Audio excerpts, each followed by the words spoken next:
Salut tout le monde, c'est Patapou pour une nouvelle vidéo et aujourd'hui, je suis sûr que vous n'avez pas compris. Alors je recommence.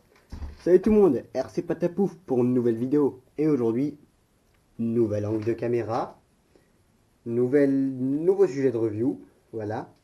Et une nouvelle lumière. Oui, parce qu'en fait j'ai une nouvelle lumière, hein, ça se voit pas. Et regardez. Ah, sans, avec. Magique. Alors en fait c'est un projecteur que j'ai acheté ce matin. Il a quand même coûté la peau du cul, hein. Mais je veux dire franchement que ce projecteur LED, il fait des merveilles. Hein. 2400 lumens. Et il fait nuit dehors. Alors franchement, moi je suis content. Donc, nouvel angle de caméra. Tout cela dépend si en fait mon établi est en bordel ou pas. Et si la taille de la voiture est plus grosse ou pas. En ce moment elle est toute petite. Alors ça va, je peux mettre où je veux. Hein. Faut juste qu'on voit ma gueule. Salut, salut. Donc, cette voiture là, on va attaquer la review. Ouais, on commence. Alors, premièrement, la carreau. Eh ben, je suis pas déçu. Je suis pas déçu. Bon, après quelques retournements, ça a quand même un peu fendu la carreau à certains endroits. Réparé rapidement avec toutes sortes de cols bicomposants. 3 coups de morceau et puis c'est bon. L'aileron en soi, bah, il casse un peu la carrosserie, mais c'est tout. Une petite casse comme ça, due au fait que quelqu'un a marché dessus pendant qu'il roulait, ça marche. Vous voyez, j'aime bien ce genre de personnes qui marchent dessus. C'est le genre de personne qui ne comprend rien à notre hobby qui est la RC. Et bah tu vois, ce genre de personne, il marche sur la carreau. Et bah voilà, ça m'a fait une petite casse facilement réparée avec du scotch toilé. Après j'ai passé un coup de peinture, hein, voilà. Donc, et voilà, des trous. Voilà. Alors en fait ces trous là, c'est simplement pour aider avec le ventilo. Oui, parce que j'ai mis un ventilo aussi, et j'ai pas de main morte moi. Je vais vous sauver pendant toute la vidéo avec les comme ça parce que j'ai un rhume. Donc j'ai mis un ventilo B-Wing 2525 que j'ai récupéré d'un variateur qui avait cramé. Paix à son âme. Je suis sûr que vous vous en rappelez. Je suis sûr. Donc en fait, bah ça fait taf parce qu'en fait ce moteur chauffe quand même beaucoup. Même avec le petite modification que j'ai fait pour raccorder ça au châssis et ainsi que ça chauffe le châssis en même temps que le moteur, bah le bordel il chauffe quand même, hein, pour vous dire. Donc j'ai mis un petit ventilo et là, bah c'est quand même efficace. Hein. Niveau motorisation, et bah pour l'échelle ça suffit largement, hein, pour tout vous dire. Ça fait largement taf. C'est relativement assez puissant. On a de quoi faire de la reprise quand on part en drift. Moi je suis pas déçu du tout. Genre pas du tout, du tout, du tout. Ensuite, batterie. Bah ça va, peut-être un peu court le temps de jeu. Bon, on joue une vingtaine de minutes, hein. Vous allez me dire, eh patapouf, hein, tu te plains de tout, hein. Eh oui, mais je me plains de tout parce qu'il faut pointer du doigt les défauts, hein. Donc, j'ai modifié la tourelle arrière. De base, c'est une plastique à l'avant avec un truc télescopique, mais ça c'était souple. Et puis j'ai pété le truc avant. Flemme d'attendre un mois avant d'avoir la version alu ou d'avoir la version plastique en 2 semaines. C'est long quand même, bon good.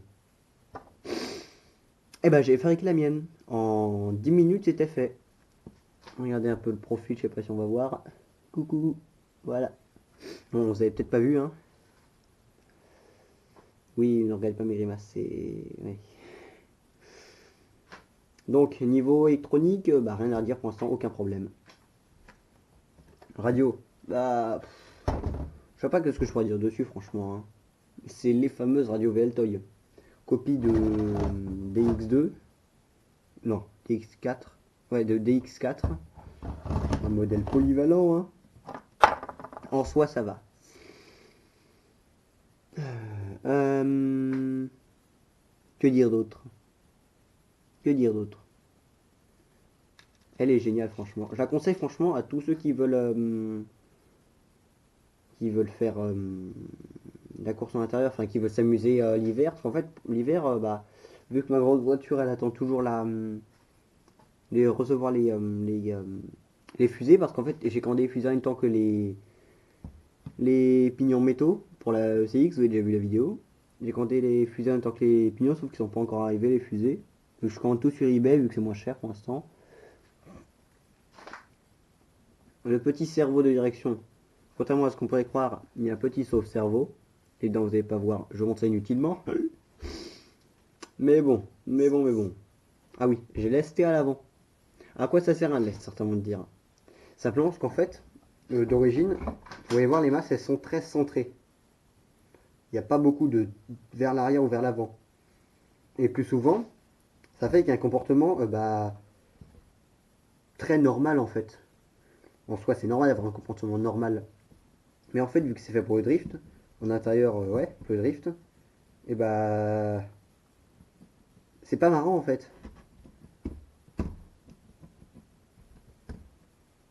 Oui, je me mets tout seul. C'est pas marrant en fait quand ça fait un comportement normal. Quand c'est à l'arrière, ça a tendance à trop partir comme ça, à faire n'importe quoi quand on accélère. Quand c'est à l'avant en fait, et ben en fait c'est le train avant qui tire le train arrière. Donc en fait on peut faire facilement des dérapages. Enfin des... je sais pas comment on gosse. On peut faire plus facilement des drifts. Et moi les drifts c'est ce qui m'intéresse justement. Donc j'ai laissé à l'avant, j'ai bloqué tous les différentiels. Et mine de rien, même sur cette échelle là, avec les différentiels bloqués sur le carrelage, et ben mine de rien on voit la différence quand même. Hein. Ça je peux vous l'assurer. Surtout avec une superbe carrosserie de Fiesta. Attendez que j'en mette tout ça. Voilà. Avec cette superbe carrosserie de Fiesta. En plus les trous que j'ai fait ils se voient quasiment même pas. Regardez, on voit quasiment pas que j'ai massacré la carrosserie. Je suis content de moi. Radio, hein. Ça fait du bruit. Donc voilà. Ouais, je pense avoir tout dit. Ouais, bon bah j'espère que cette vidéo vous aura plu. Si c'est le cas, n'hésitez pas à mettre un pouce bleu, à la partager, à commenter. Oui, bah j'ai pas grand chose à dire sur ces voitures là, bah oui. C'est une petite review après une dizaine de packs. Hein. Moi j'aime bien.